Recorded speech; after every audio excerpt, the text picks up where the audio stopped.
உயிர் வேளாண்மை YouTube channel நண்பர்கள் அனைவருக்கும் வணக்கம்.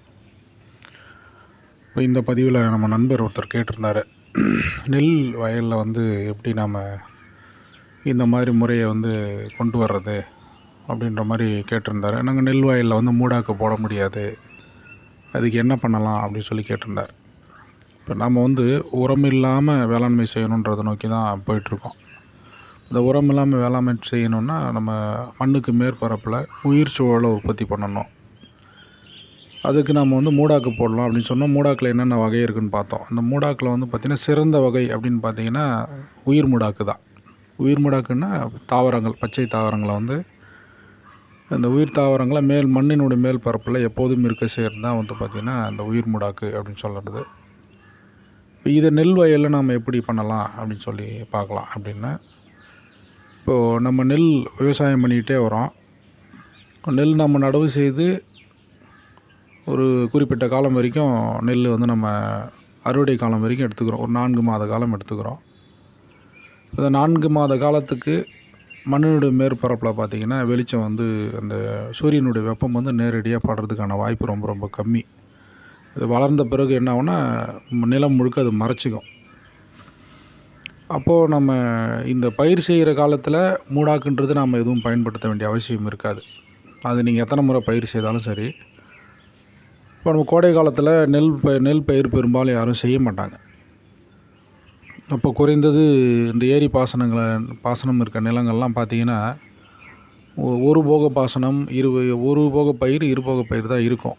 குறைந்தபட்சம் ஒரு தடவை பண்ணுவாங்க. அதிகபட்சமாக ஒரு 2 தடவை பார்த்திங்கன்னா மகசூல் எடுப்பாங்க. அதற்கு பிறகுலாம் பார்த்திங்கன்னா அது அப்படியே வெட்ட வழியாக விட்டுருவாங்க. வேறு எதுவுமே நிலத்தில் இருக்காது. ஆனால் இப்போ நம்ம சொல்கிற மெத்தடில் கொண்டுட்டு வரணும், நிலத்தை இயற்கையாக பண்படுத்தணும் அப்படின்னா, நாம் இந்த மேற்பரப்பில் சூரிய வெப்பம் தாக்காத அளவுக்கு, மண் இறுகி போகாத அளவுக்கு இருக்கிறதுக்கான வேலையை தான் செய்கிறோம். இதுக்கு என்ன செய்யணும் அப்படின்னு பார்த்திங்கன்னா, குறைந்தது நம்மளுடைய நிலங்களுடைய வரப்பை உயர்த்தி, ஞானப்பிரகாஷ் ஐயா சொல்கிற மாதிரி மழை நீரை முதல்ல நம்ம நிலத்தில் சேகரிக்கிற முறைக்கு கொண்டு வரணும். அப்போது சுற்றி வரப்புகளை கொஞ்சமாவது உயரமாக மாற்றணும். நம்மளால் முடிஞ்ச அளவுக்கு உயரம் போட்டுடலாம். உயரம் ஆக்கிட்டு நீங்கள் எப்போதும் போல் நெல் என்ன பண்ணுங்கள், விவசாயம் பண்ணுங்கள். நெல்லை விவசாயம் பண்ணிவிட்டு இந்த அறுவடை காலம் வரும்போது, அறுவடைக்கு முன்னமே என்ன பண்ணணும், நம்ம நிலத்தை அடுத்த பயிர் செய்கிறதுக்கு தயாராகிடணும். இந்த அடுத்த பயிர் எப்போ பண்ணணும் அப்படின்னு பார்த்திங்கன்னா, நீங்கள் அறுவடை என்போது. ஆனால் இதில் ஒரு முக்கியமான விஷயம் என்னென்னா, எல்லோரும் இந்த இயந்திரங்களை வச்சு அறுவடை பண்ணும்போது ரொம்ப நிறைய பாதிப்புக்குள்ளாகுது. மண் நாம் உரம் இல்லாமல் தன்மை கொண்டு போகணுன்னா, சுபாஷ் பாலேகர் ஐயா என்ன சொல்கிறாருன்னா, ஒரு சதுர அடிக்கு குறைந்தது அதிகபட்சமாக வச்சுக்கலாம், அதிகபட்சமாக ஒரு 700 கிலோவுக்கு மேலே அந்த மண்ணுக்கு மேலே பார்த்திங்கன்னா வெயிட்டு பாரம் இறங்கக்கூடாது அப்படின்னு சொல்கிறார். ஒரு சதுரடிக்கு இவ்வளோ தான் நிலத்து மேலே போகலாம் அப்படின்றது ஒரு குறிப்பிட்ட அளவு சொல்கிறார்.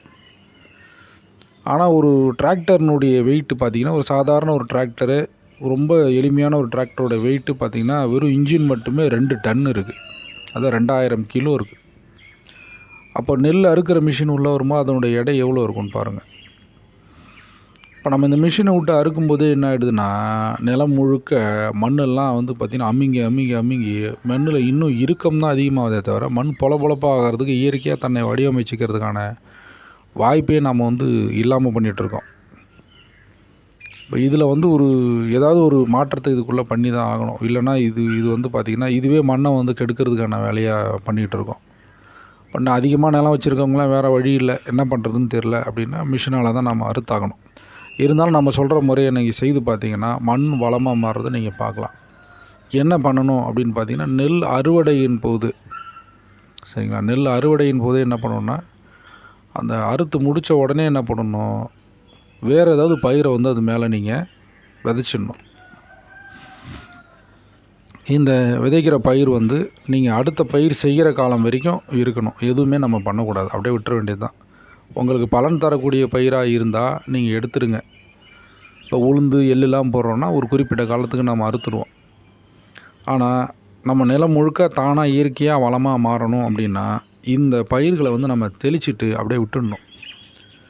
இது என்ன ஆகும் அப்படின்னு பார்த்தீங்கன்னா, நான் உங்களுக்கு ஒரு கால அளவு பற்றி சொல்கிறேன். இப்போ நம்ம வந்து புரட்டாசி, ஐப்பசி மாதத்தில் மழையின் போது பயிர் செய்ய துவங்குறோம் அப்படின்னா, புரட்டாசி, ஐப்பசி, கார்த்தி, மார்கழி, தை, மாசி மாதம் வரைக்கும் கூட எடுத்துக்கோங்க. இந்த தை மாதம் நம்ம அறுவடை முடியுது அப்படின்னா, அந்த 6 மாத காலத்துக்கு நம்ம அறுவடை முடிஞ்சதுக்கு பிறகு என்ன பண்ணுவோம், தண்ணீர் இருக்கிறவங்க விவசாயம் பண்ணுவாங்க, இல்லாதவங்க அப்படியே விட்டுருவாங்க. இப்போது நம்ம அறுவடை முடிஞ்ச உடனே இந்த பயிர்களை தெளித்து நீங்கள் அப்படியே விட்டுடணும். இதை அப்படியே விட்டுட்டிங்கன்னா என்ன ஆகும், இந்த பயிர்கள் அந்த மண்ணில் இருக்கிற ஈரத்தை கொண்டு எந்த அளவு வளர முடியுமோ வளர்ந்து அப்படியே மண்ணுக்கு மேலே நிலைநிறுத்திக்கும் தன்னை. இதை நீங்கள் அப்படியே எடுக்காமல் விட்டிங்கன்னா என்ன ஆகுனா, கோடை வெப்பம் முழுக்க இந்த பயிர்களே என்ன பண்ணும், தாங்கிக்கும். கோடை வெப்பம் முழுக்க என்ன பண்ணும், இந்த பயிர்கள் தாங்கிக்கிட்டு மண்ணுடைய மேல் பரப்பில் என்ன பண்ணும், வெயிலினோட உஷ்ணம் தாக்காத அளவுக்கு அப்படியே தாங்கிக்கும். இரண்டாவது, இதில் இன்னொரு நன்மை என்னன்னு கேட்டிங்கன்னா, இந்த இலைத்தழைகளையே என்ன பண்ணும், மக்கி மக்கி கீழே விழுந்து மண்ணுக்கு மேல் பரப்பில் மூடாக்காவும் மாறிடும். ஒரு விஷயம் பண்ணுறீங்க, 2 நன்மை உங்களுக்கு. ஒன்று, உயிர் மூடாக்காவும் ஆகிடுது, பயிர் பண்ணிடுறீங்க. இரண்டாவது என்னன்னா, அதுவே மக்கி காய்ந்து நிலத்தின் மேலே விழுந்து அதுவும் என்ன ஆகிடுது, மூடாக்கா மாறிடுது. இது எவ்வளோ காலம் வரைக்கும் இருக்கலாம்னா, அடுத்த பயிர் வர்ற வரைக்கும், அடுத்த மழை பெய்கிற வரைக்கும் இது அப்படியே இருக்கலாம். இது இன்னொரு நன்மை என்னன்னு கேட்டிங்கன்னா, அடுத்த மழை உற்பத்தி ஆகும்போது, மழை தயாராகும்போது, முதல் மழை பெய்யும்போது ஏற்கனவே இதில் இருந்து பூ விழுந்து விதை விழுந்த செடியில் இருந்தெல்லாம் பார்த்திங்கன்னா திரும்ப தானாக அதில் முளைக்க ஆரம்பிக்கும். அப்போ என்ன ஆகும்னா, நீங்கள் வந்து இயற்கையாக அந்த இடத்துல ஒரு தொடர்ந்து பயிர்கள் உற்பத்தி செய்கிறதுக்கான வேலையை வந்து உண்டு பண்ணிடுறீங்க. இது மாதிரி ஒரு முறையும் நம்ம நெல் அறுவடைக்கு பிறகு ஏதோ ஒரு பயிரை நாம் வந்து அதன் மேலே தெளிச்சிட்டு வந்துட்டோம் அப்படின்னா, இந்த பயிர்கள் என்ன பண்ணும், தொடர்ந்து தன்னை அந்த மண்ணில் வந்து நிலைநிறுத்திக்கும். அதுவாக வளர்ந்து, நம்ம உதாரணத்துக்கு தக்கப்பூண்டு சணப்பை கூட எடுத்துக்கலாம். இப்போ நம்ம என்ன பண்ணுறோம், நெல் அறுவடைக்கு பிறகு தக்கப்பூண்டு சணப்பை விதைச்சிட்டு வந்துடுறோம் அப்படின்னா, அந்த மண்ணில் இருக்க ஈரத்தை கொண்டு அது என்ன பண்ணும், வளர்ந்துடும். வளர்ந்து ஒரு ஸ்டேஜுக்கு வந்துருச்சு அப்படின்னா அதை நம்ம அப்படியே விட்டுடலாம். நீங்கள் எதுவுமே பண்ண வேண்டியதில்லை. அது அப்படியே என்ன ஆகும், ஒரு ஸ்டேஜுக்கு வளர்ந்து அப்படியே என்ன பண்ணும், அதுவே தானாக தழையெல்லாம் கொட்ட ஆரம்பிக்கும். வெயிலில் கோடை வெப்பத்தெல்லாம் தாங்க முடியாது. கோடை வெப்பத்தில் என்ன பண்ணும், கொஞ்சம் கொஞ்சமாக வாடி வதங்கி கொஞ்சம் கொஞ்சமாக என்ன பண்ணும், அதுவே காய்ந்து சருகுகளை கொட்டி அதுவே இலையெல்லாம் என்ன பண்ணும், விழுந்து மக்கி நிலத்தின் மேலே போர்வை மாரி அதுவே ஆகிடும். நீங்கள் போய் எதுவும் பண்ண வேண்டியதில்லை. இந்த போர்வை மாரி ஆகிட்டு அப்படியே கிடக்கும். அடுத்த மழை விழும்போது அந்த முழுமையாக வளர்ந்து விதைகள் விழுந்தது பார்த்திங்களா, தாவரம், அதிலேருந்து என்ன பண்ணும், திரும்ப உங்கள் நிலத்துக்கு தேவையான சத்துக்களை உற்பத்தி பண்ணுறதுக்கு அந்த தாவரங்களை திரும்ப முளைக்க ஆரம்பிக்கும். விதை இருந்து முளைத்தாலும் உங்களுக்கு பலன், விதை இருந்து முளைக்காமல் போய் இந்த இலைத்தழைகளை விழுந்து குப்பை மாதிரி ஆகி மேலே மூடாக்காய் இருந்தாலும் அதுவும் ஒரு பலன் தான். இப்போது நீங்கள் போய்ட்டு அடுத்த தடவை விவசாயம் பண்ணும்போது உங்களுக்கு நிலம் ஓட்டும் போதே பார்த்திங்கன்னா வேறு தன்மையில் இருக்கிறத உங்களால் பார்க்க முடியும். இது முதல் முறையிலே வந்து இந்த வித்தியாசத்தை நாம் பார்க்கலாம். இப்போ இந்த மாதிரி நெல் வயலில் நாம் வந்து மூடாக்கு பயன்படுத்தணும், உயிர் சூழல் உற்பத்தி பண்ணணும், உரம் தேவை இல்லாமல் நம்ம மண்ணை வந்து இயற்கையாக வளப்படுத்தணும்னா இந்த முறையை நீங்கள் பண்ணி பார்க்கலாம். ஒரு முறையும் கூட இது நம்ம ட்ரை பண்ணலாம். நமக்கு தேவை நிலத்தினுடைய மேற்பரப்பில் நேரடியாக வெயில் தாக்காமல் இருக்கணும், அந்த மண்ணுக்கு மேலே இருக்கிற நுண்ணுயிர்கள் அழியாமல் இருக்கணும்.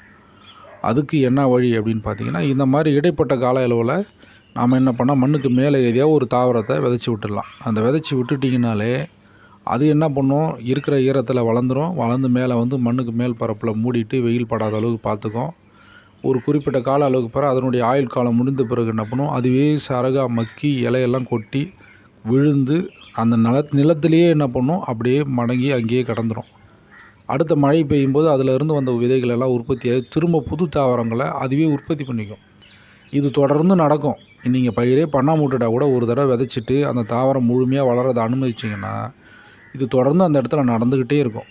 இது மாதிரி தொடர்ந்து நடந்துக்கிட்டே இருந்ததுன்னா அவங்க மண் என்ன ஆகும் நீங்களே யோசிச்சு பாருங்கள். அதுக்கு தான் நீங்கள் என்ன பண்ணணும், ஒரே ஒரு வேலை, வரப்பை மட்டும் கொஞ்சம் உயரம் தூக்கி கட்டிடணும். கட்டிட்டு இந்த வேலையை நீங்கள் செய்தீங்கன்னா நெல் வயலையும் நாம் என்ன பண்ணலாம், இந்த மாதிரி உரம் இல்லாத அளவுக்கு, உரமே தேவையில்லாத அளவுக்கு நிலத்தை வந்து இயற்கையாக வளப்படுத்தலாம்.